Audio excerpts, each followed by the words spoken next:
الشيطان الرجيم بسم الله الرحمن الرحيم ولله ملك السماوات والأرض والله على كل شيء قدير إن في خلق السماوات والأرض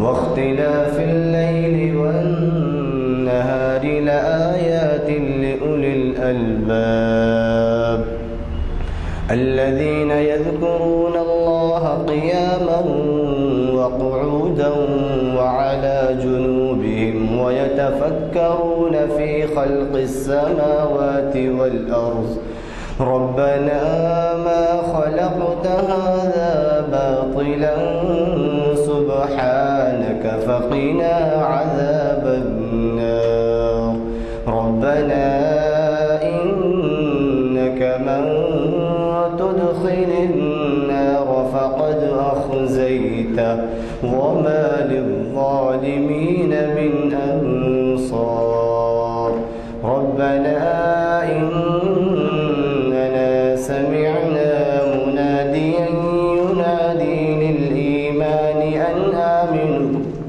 أن آمنوا بربكم فآمنا ربنا فاغفر لنا ذنوبنا وكفر عنا سيئاتنا وتوفنا مع الأبرار ربنا وآتنا ما وعدتنا على رسلك ولا تخزنا يوم القيامة إنك لا تخلف الميعاد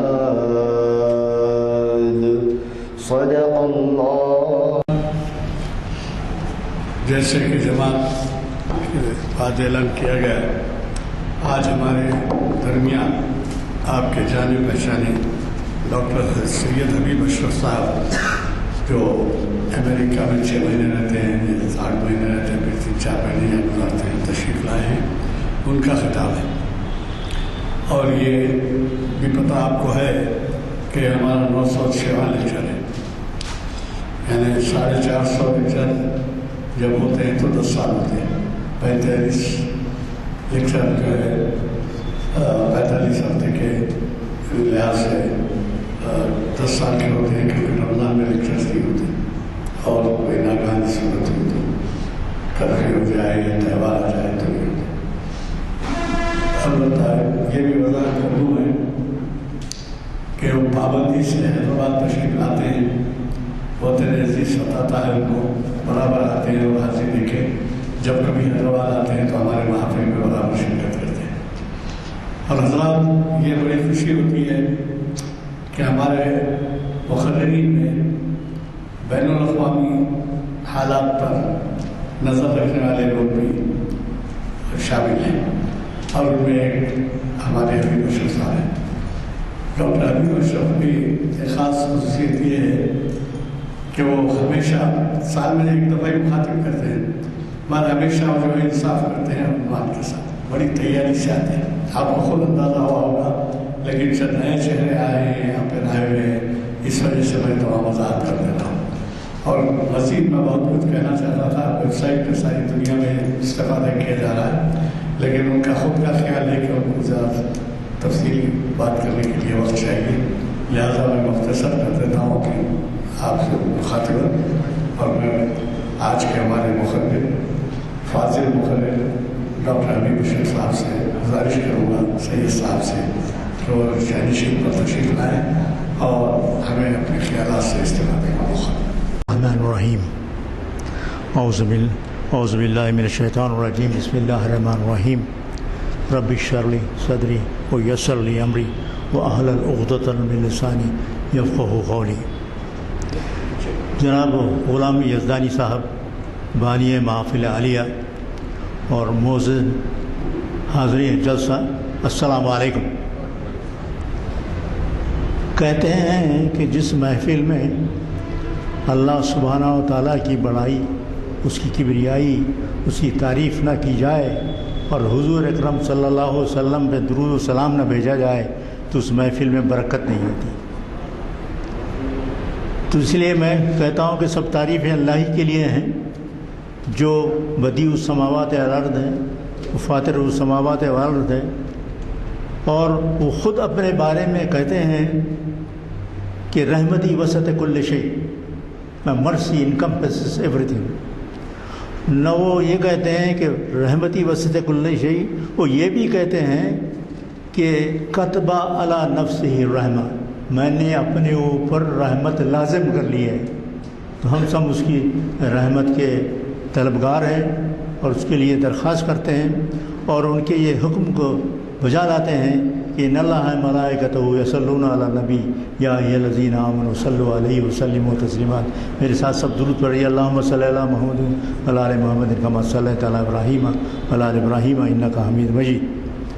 اما بعد، اس سے پہلے کہ میں آج کے موضوع حشاشین مسلمانوں کی تاریخ کی حقیقت پر روشنی ڈالوں، میں کچھ تمہیدی کلمات آپ کے سامنے رکھنا چاہتا ہوں۔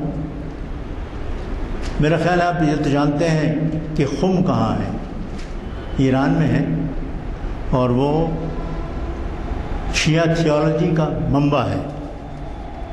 اور آپ یہ بھی دیکھ رہے ہوں گے 8-9 سال سے کہ شام کا، سیریا کا کیا حشر ہوا، اس کو کھنڈر کر دیا گیا۔ اور یہی وہ خطے ہیں جہاں حشاشین سرگرم تھے۔ آئیے دیکھیے کہ وہ کون تھے اور کیا کرتے تھے۔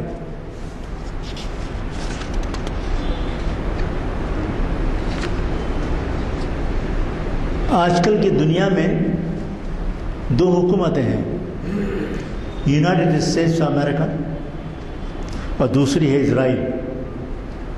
یہ کرتے ہیں ٹارگٹ کلنگ، جانتے ہیں یہ کرتے ہیں ٹارگٹ کلنگ۔ اور ان کے ٹارگٹ کون ہوتے ہیں؟ وہ ہوتے ہیں جو بھی مسلم لیڈر انہیں للکارتا ہے وہ انہیں اڑا دیتے ہیں، اور ان حکومتوں کا اعلیٰ کار ہوتا ہے ڈرون۔ اسی طرح 12ویں اور 13ویں صدی عیسوی میں مشرق وسطیٰ میں مسلمان خاتونوں کا ایک ٹولہ نکلا تھا جو حشاشین کے نام سے یاد کیا جاتا تھا، اور وہ بھی ٹارگٹ کلنگ کرتا تھا۔ وہ ایک تنظیم تھی جو اسماعیلی طبقے سے تعلق رکھتی تھی، اور ان کے فدائیوں کا نشانہ ہوتے تھے صرف سنی مسلمان، سنی حکمران، سنی عالم یا سنی فوجی لیڈر۔ وہ صرف مسلمانوں ہی کو ٹارگٹ کرتے تھے، اور جو بھی ذی حیثیت شخص ہوتا تھا اس کو ختم کرتے تھے۔ اور ان کا اعلیٰ کار ہوتا تھا خنجر، یہاں ڈرون وہاں خنجر۔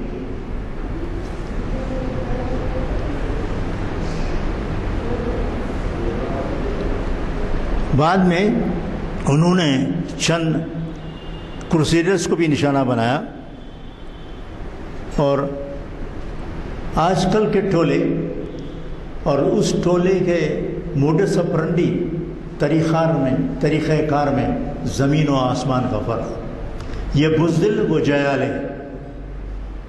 یہ بزدل اس لیے کہ جب پریزیڈنٹ آف یونائٹڈ اسٹیٹس یا پرائم منسٹر اسرائیل کسی مسلم لیڈر کو ختم کرنا ہوتا ہے تو اپنی فوجی آفیسروں کو حکم دیتے ہیں کہ فلاں جگہ فلاں مسلم کو اڑا دو، اور ان کے فوجی لیڈر اپنے کمروں میں بند کمپیوٹر سے بیٹھے ہوئے ڈرون سے اپنے شکار کو نشانہ بناتے ہیں اور ان کو اڑا دیتے ہیں۔ اس سے حال ہی میں پریزیڈنٹ ٹرمپ کے حکم سے ایرانی جنرل سلیمانی کو نشانہ بنایا گیا اور ڈرون سے اڑا دیا گیا تھا۔ اس کے برخلاف حشاشین فدائی، جب حشاشین کا مرشد کہیے یا شیخ کہیے یا امام کہیے، اپنے فدائی کو بلا کر ایک خنجر دیا کرتا تھا اور کہتا تھا کہ فلاں جگہ فلاں شخص کو اپنے خنجر سے ختم کر دو، اور وہ فدائی اپنی جان جوکھم میں ڈال کر وہ نشان زدہ سخت تک پہنچ جاتا تھا اور اس کو ختم کر دیتا تھا، اور ختم کر کے وہ وہاں سے بھاگتا نہیں تھا، تو بھاگنے کو بہت ہی معیوب سمجھا جاتا تھا، اور وہ یا تو لڑتے ہوئے خود ہی ختم ہو جاتا تھا تو اس کو ختم کر دیا جاتا تھا۔ تو یہ جو تنظیم تھی، انہوں نے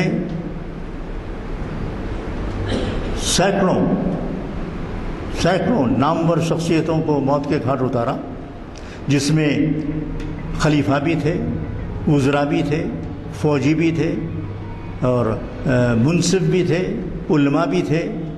انہوں نے نظام الملک توسی کو بھی اپنے خنجروں کا نشانہ بنایا تھا، اور 2 دفعہ وہ صلاح الدین ایوبی پر بھی حملہ کرنے میں کامیاب ہو گئے تھے، حملہ کیے مگر ناکام رہے۔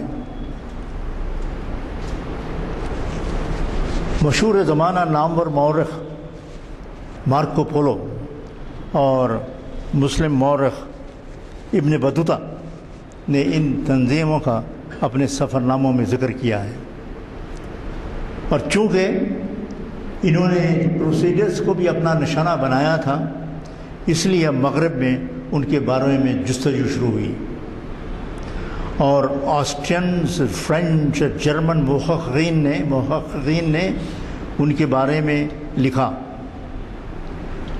اور 1967 میں امریکہ کے مشہور مورخ برنارڈ لوئس نے کتاب لکھی جس کا نام تھا دی اسیسنس۔ دس از the most authentic book ever written on assassin۔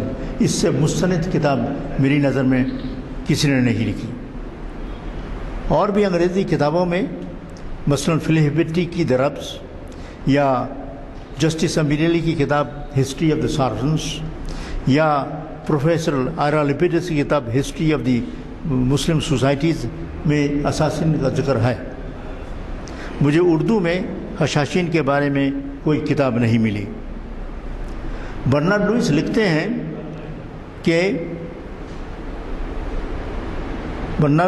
ہیں کہ دنیا کی تاریخ میں دہشت گردوں کی اتنی منتظم تنظیم کی نظیر نہیں ملتی۔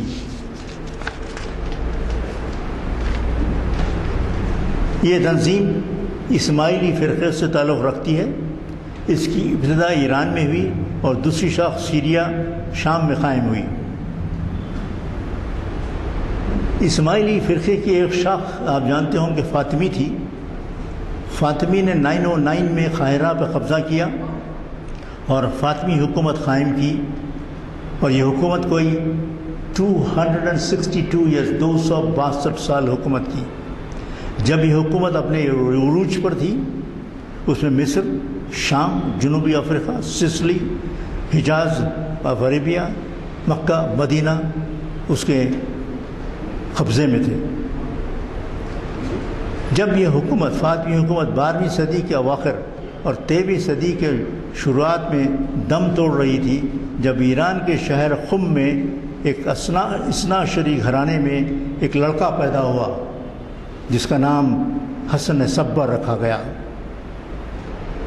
حسن صبا کی تاریخ پیدائش نامعلوم ہے۔ یہ باور کیا جاتا ہے کہ وہ 12ویں صدی وسط میں پیدا ہوئے تھے۔ یہ وہی شخص ہیں جو آگے چل کر حشاشین کی بنیاد رکھی اور مغرب میں ان کو اولڈ مین کے نام سے یاد کیا گیا۔ وہ خود اپنے بارے میں لکھتے ہیں کہ میں 7 برس کی عمر سے چاہتا تھا کہ میں اسلام کا عالم بنوں، اور میں نے 17 برس کی عمر میں اسماعیلی عقیدے کے بارے میں مکمل اثنا عشری 12 کی عقیدے کا گہرا مطالعہ کیا اور ایک اسٹانچ اثناءشری بن گیا۔ پھر ان کی زندگی ملاقات ایک اسماعیلی عالم امیرہ زرابی سے ہوئی۔ یہ ان کی شاگردی میں آ گئے۔ یہاں ایک مشہور قصہ آپ کو سناتے چلوں۔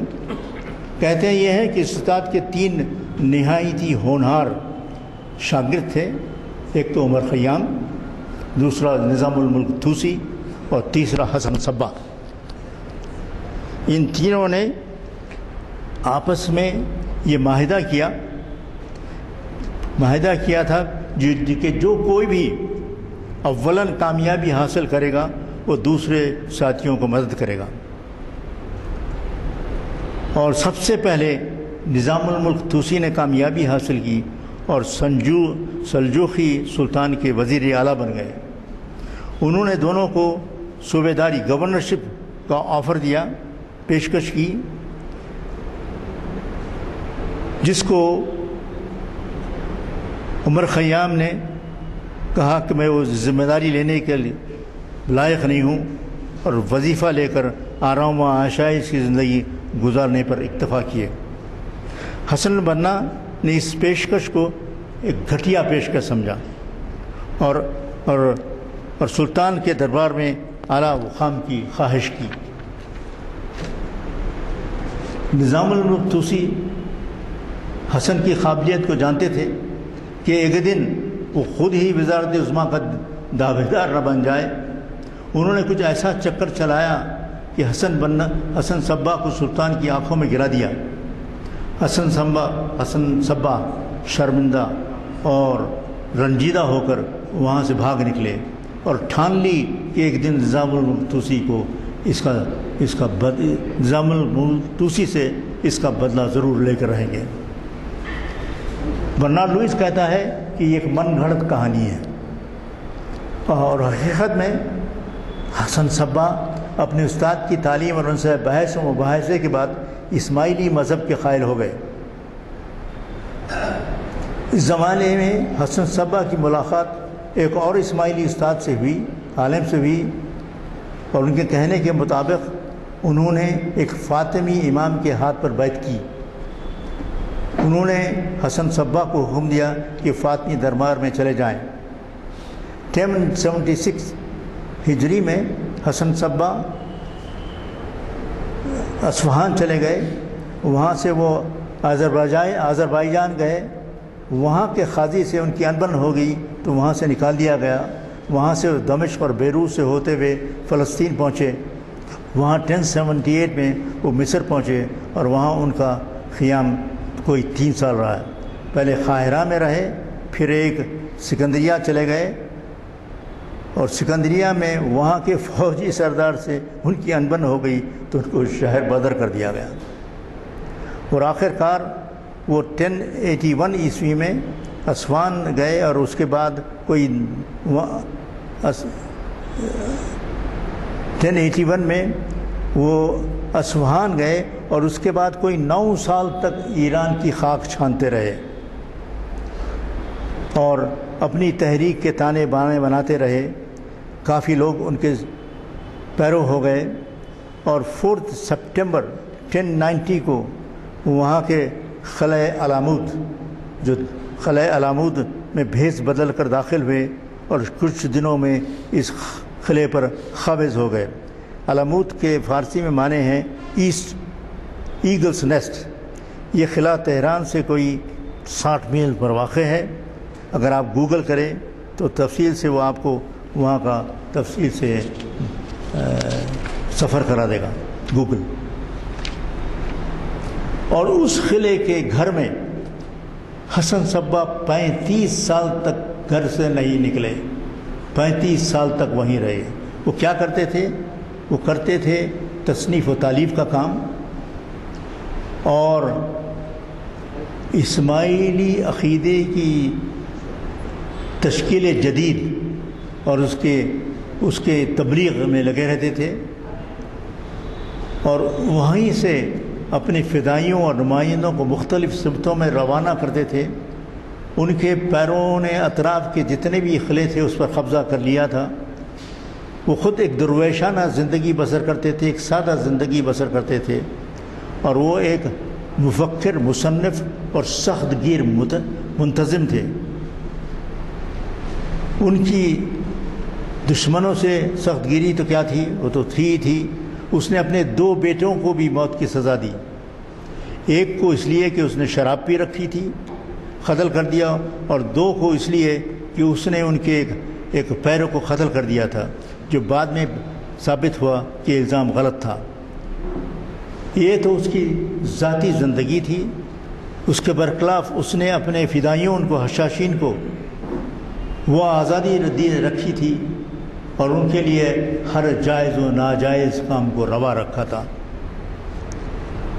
علاموت کے بازو، قلعے کے بازو ایک بہترین باغ بنوایا تھا، اور اس باغ کے اور وہاں کے ماحول کے بارے میں ہمیں سیکنڈ ہینڈ انفارمیشن ملتی ہے مارکو پولو سے، اور میں آپ کو سناتا ہوں۔ وہ لکھتے ہیں، یہ مارکو پولو وہاں پہ 1271 میں گزرا تھا۔ وہ لکھتا ہے، "The old man had caused a certain valley between 2 mountains to be enclosed and had turned into a garden, the largest and most beautiful that ever was seen, filled with every variety of fruit.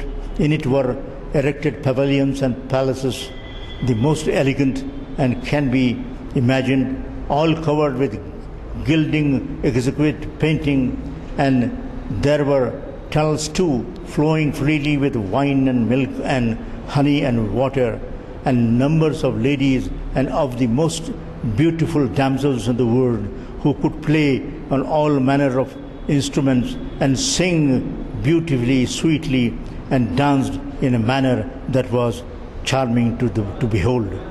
For the old man desired to make his place believe that this was actually paradise. Now no man was allowed to enter the garden save those whom he intended to be his assassins. There were a fortress at the entrance to the garden, strong enough to resist all the world, and there was no other way to get in. He kept at his court a number of the youths of the country from 12 to 20 years of age, such as had a taste for soldiering. Then he would introduce them into his garden, some 4 or 6 or 10 in number, having first made them drink a certain potion which cast them into a sleep, and then causing them to be lifted and carried in. So when they awoke, they found themselves in the garden. When therefore they awoke and found themselves in a place so charming, they deemed that it was paradise in every truth. And the ladies and damsels dallied with them to their heart's content. So when the old man have any prince slain, he would say to such a youth, "Go thou and slain so and so, and when thou returnest, my angels will bear thee into the paradise. And shouldn't thou die, nonetheless, even so will I send my angels to carry them back to the paradise." حسن صباح کے زمانے میں کوئی 150 اہم شخصیتوں کا قتل ہوا، اور وہ بھی صرف خنجروں سے، اور اس کی ابتدا ہوئی نظام الملک طوسی کے قتل سے ہوئی، جو 1485 ہجری 12 رمضان 1485 ہجری مطابق 16 اکتوبر 1092 کو ہوا۔ دوسرے قتل اور یہ تفصیلات میں نے چھوڑ دی ہیں ٹائم کی خاطر۔ حسن صباح کا انتقال 6 ربیع الثانی مطابق 1124 بروز جمعہ ہوا۔ اس کے بعد حشاشین کی امامت ان کی نسل میں چلتی رہی۔ ان کے 7 ڈسینڈنٹ علاء الدین محمد کے زمانے میں ان کے مبلغ گجرات کے ساحلی علاقوں تک پہنچ گئے۔ 1255 میں علاء الدین محمد کو قتل کر دیا گیا، اور ان کے بیٹے رکردون نے امامت سنبھالی۔ یہ تو حشاشین کی ایرانی شام کا قصہ ہے. اب دیکھتے ہیں کہ حشاشین کی شاخ جو شام میں تھی اس کا کیا ہوا. بعد میں پھر یہ دونوں مل جائیں گے. حشاشین کی دوسری شاخ سیریا میں تھی.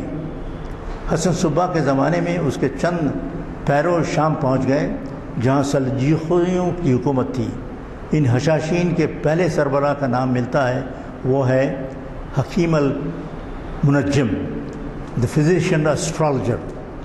اس کی لیڈرشپ میں حشاشین نے وہی ہتھ کنڈے استعمال کیے جو وہ ایران میں کرتے تھے، یعنی اطراف و اکناف کے تمام قلعوں پر قبضہ کر لیا اور دو کاموں میں مصروف ہو گئے. ایک اسماعیل عقیدی کی تشکیل جدید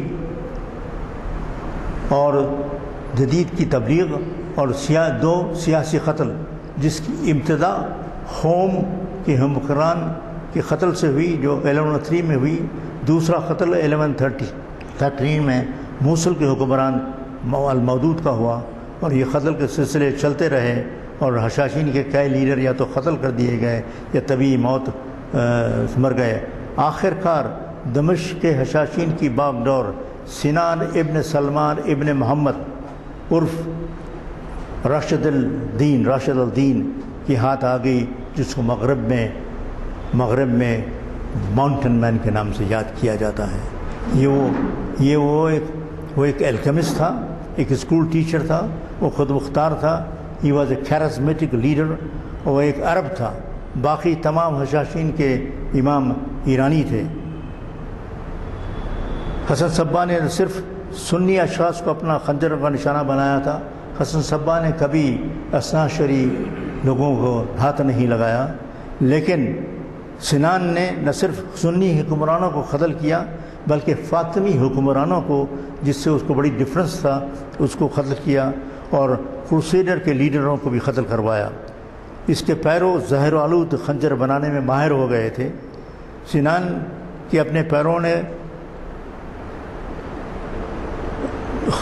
نے اپنے پیرووں کو مسحور کر رکھا تھا.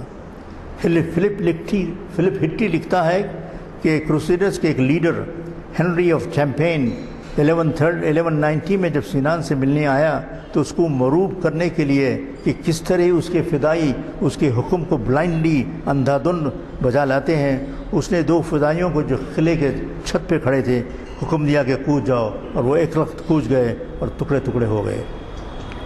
سنان نے 2 دفعہ صلاح الدین کو قتل کرنے کی کوشش کی. پہلی دفعہ 1174 میں جب صلاح الدین الیپو کا محاصرہ کیا ہوا تھا. حشاشین صلاح الدین کے کیمپ میں داخل ہو گئے مگر وہ پہچان لیے گئے تو وہ قتل کر دیے گئے.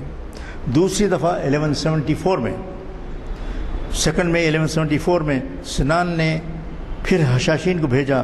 اس دفعہ صلاح الدین اعزاز کا محاصرہ کیے ہوئے تھا. اس دفعہ حشاشین صلاح الدین کے فوجیوں کے ڈریس میں اس کے خیمے میں پہنچ گئے اور اس سے اپنے خنجروں سے اس پر حملہ کیا.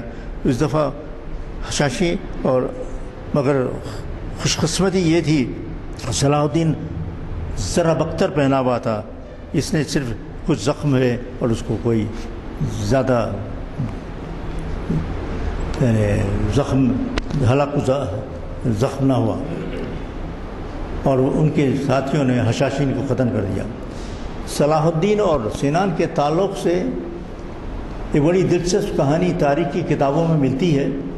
وہ یہ ہے کہ سنان نے ایک قاصد صلاح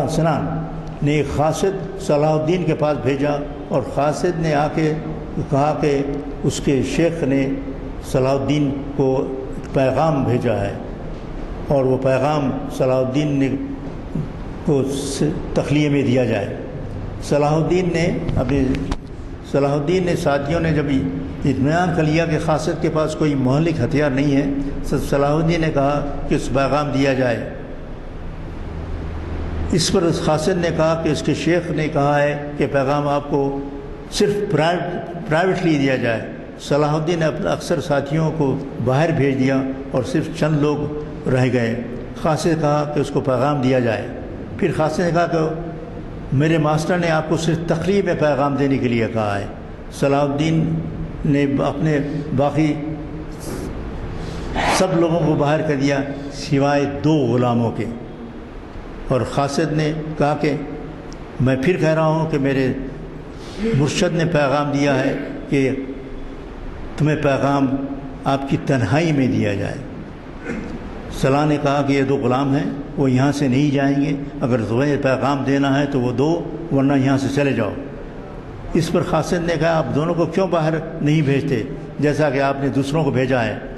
صلاح الدین نے کہا کہ ان دونوں کو اپنے بیٹوں کی طرح سمجھتا ہوں اور وہ یہی رہیں گے، یہاں نہیں جائیں گے۔ تب وہ قاصد نے ان دونوں غلاموں کی طرف پلٹا اور کہا کہ اگر میں تمہیں حکم دوں کہ اپنے ماسٹر کے نام پر سلطان کو قتل کر دو، کیا تم کرو گے؟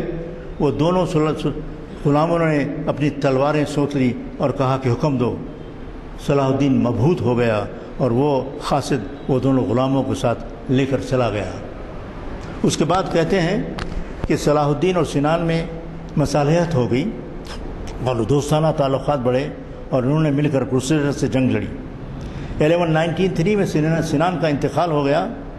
اس کے بعد پھر ایک ایرانی امام ناصر نے حشاشین کی امامت سنبھالی اور پھر سے دمشق کی حشاشین علامت کے زیر سایہ ہو گئے،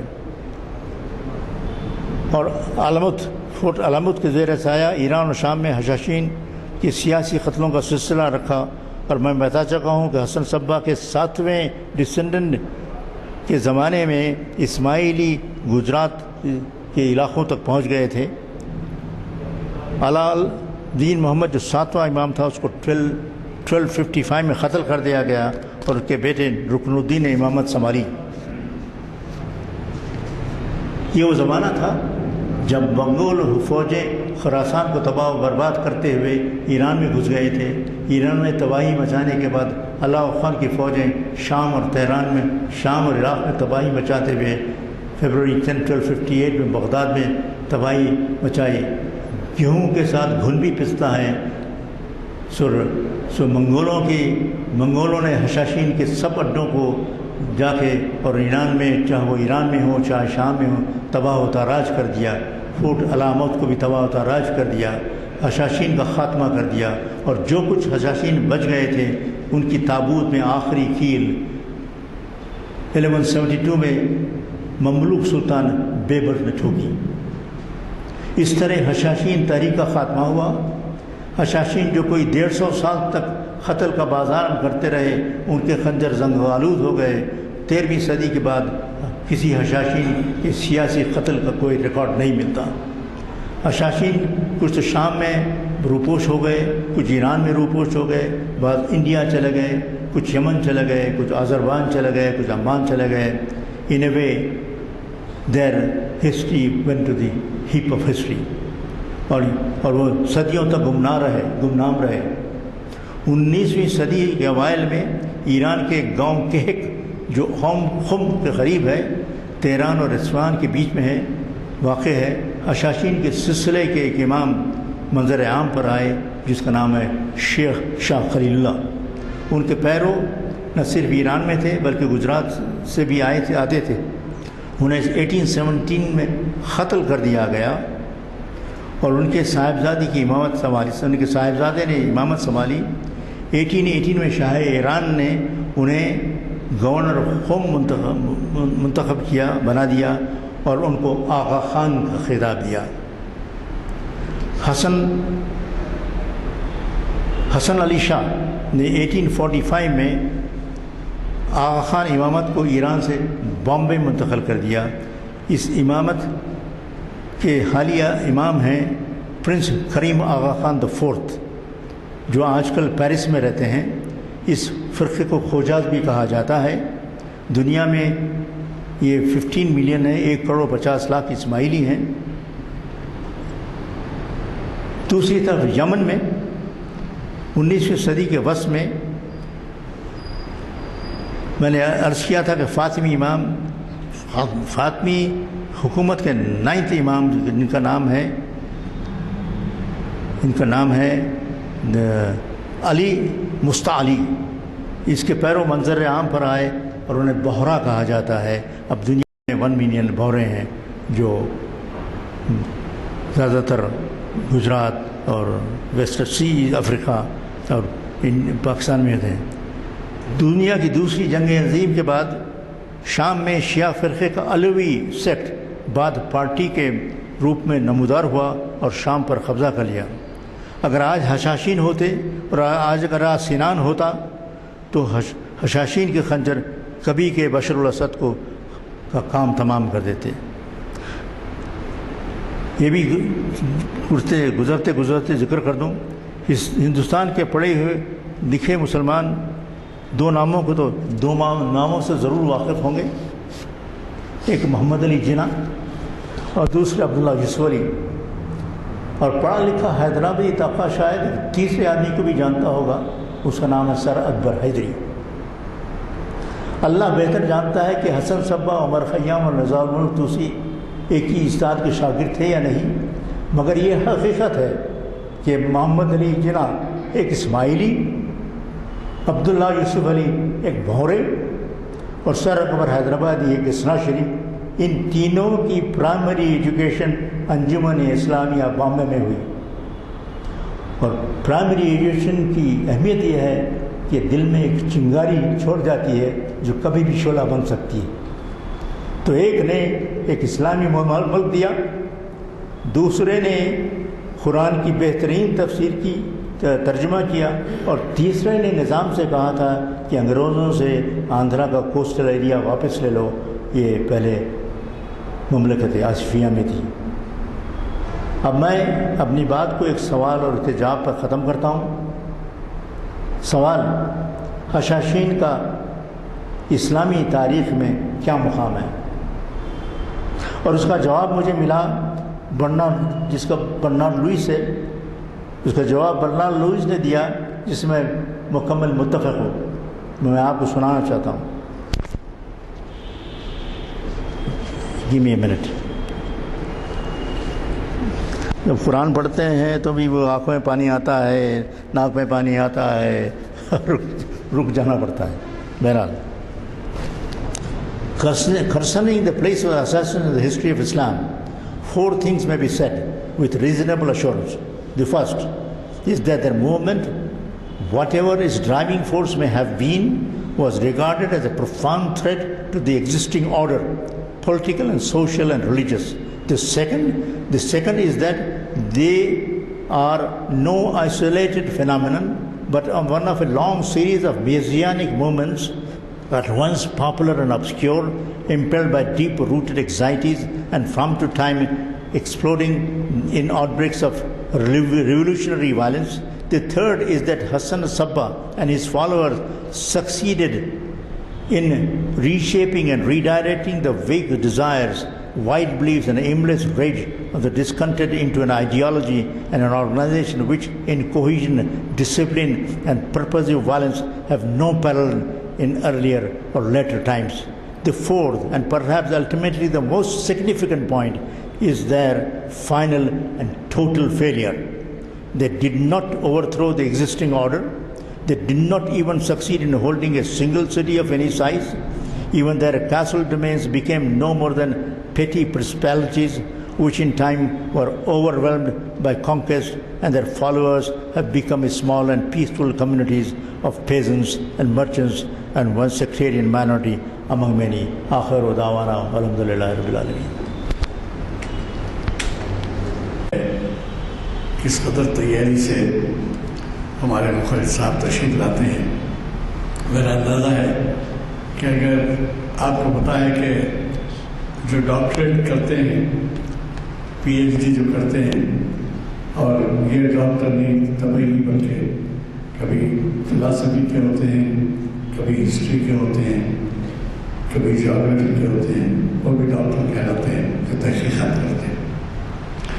تو یہ آج آپ نے جو ہمارے سامنے مواد پیش کیا ایک بالکل نیا مواد ہے، اور اگر یہ میرا خیال ہے کہ اگر اس کا تجزیہ کیا جائے اور کسی یونیورسٹی میں بھیجا جائے تو ڈاکٹر صاحب تو پہلے سے ہی ڈاکٹر ہیں، اور اس تحقیقات کے بنا پہ بھی ان کو ایک پی ایچ ڈی کی ڈگری مل سکتی ہے.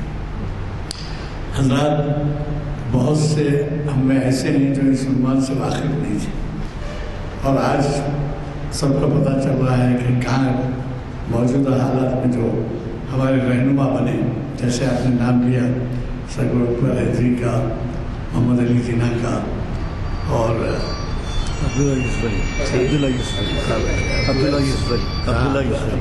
علی کا، ان کا سلسلہ کہاں سے ہے وہ آپ کو اندازہ ہوا ہے۔ اتفاق کی بات یہ ہے کہ مجھے لندن میں وہ قبرستان میں جانے کا موقع ملا جہاں عبداللہ یوسف علی وہ دفن ہے، اور اسی طرح سے محمد علی جناح کو دیکھنے کا موقع ملا، جبکہ 1947 میں جب یہ آئے تھے آزادی کے وقت، 47 میں یا آزادی سے پہلے، تو اس وقت جو ہے نہیں آزادی کے بعد، کیونکہ اس کے بعد سوال یہ تھا کہ ریاستیں شریک ہونا ہے یا تو انڈیا میں یا پاکستان میں، تو اس وقت محمد علی جناح آئے تھے، تو اس وقت ہم میٹرک انٹرمیڈیٹ میں تھے، وہ ان کو بھی دیکھنے کا موقع ملا۔ لیکن آج پتہ چلا کہ یہ جڑیں کہاں کی ہیں۔ یہ تحقیقاتی آپ کو اندازہ ہوا ہوگا کہ کتنی عرق ریزی کے بعد، انگریزی میں کہتے ہیں نائٹ آئل برن کرنا، راتوں کو جاگنا۔ مجھے ایسا اندازہ ہوتا ہے کہ ڈاکٹر صاحب نے کئی رات جاگنے کے بعد یہ مواد فراہم کیا ہے۔ ہمیں بڑی خوشی ہے کہ ایسا معیاری لیکچر آج ہم کو سننے میں ملا۔ اب یہی ہے کہ میں نے پہلے ہی کہا کہ ڈاکٹر صاحب ایک لیکچر دیتے ہیں اور پھر امریکہ چلے جاتے ہیں، اور بھی ہمیں اس سے پہلے بھی آپ نے ڈسپلے بھی کیا ہے، اس سے بھائی آپ کو اندازہ نہیں ہے کہ کتنی اہم تقاریر آپ کی یہاں پہ ہوئی ہے، اور وہ سب محفوظ ہیں ہمارے پاس۔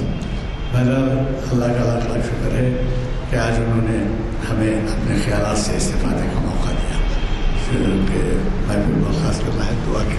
میں ایک سوال پوچھنا بھول گیا، کتنے لوگ حشاشین کے بارے میں جانتے تھے؟ نہیں جانتے سوال ہے ایک نہیں جانتے۔ اعوذ باللہ من الشیطان الرجیم، بسم اللہ الرحمن الرحیم، ربنا آتنا فی الدنیا حسنۃ وفی الآخرۃ حسنۃ وقنا عذاب النار، ربنا آتنا فی الدنیا حسنۃ وفی الآخرۃ حسنۃ وقنا عذاب النار، ربنا آتنا فی الدنیا حسنۃ وفی الآخرۃ حسنۃ وقنا عذاب النار۔